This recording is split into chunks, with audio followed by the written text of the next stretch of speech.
Манас шаарында майыптығы бар аялдар менен қыздарды гендердік басмырлоодон жана зомбулуктан коргоого багытталган мыйзамдарды өркүндөтүү маселеси да талкууланды.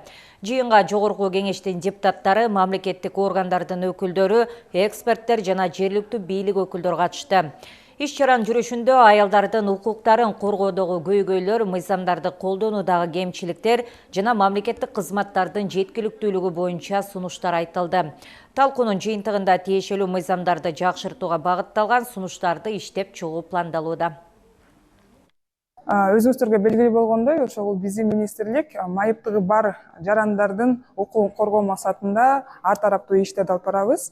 Бүгүнкү мынакей тегерек столдун алкагында ошо майыптыгы бар айымдардын, кыз келиндердин укугун коргоо, айрыкча кыздар же аялдар булар кош басмырлоого дуушар болуп атат деп айтсак болот. Биринчи өзү эле майыптыгы бар.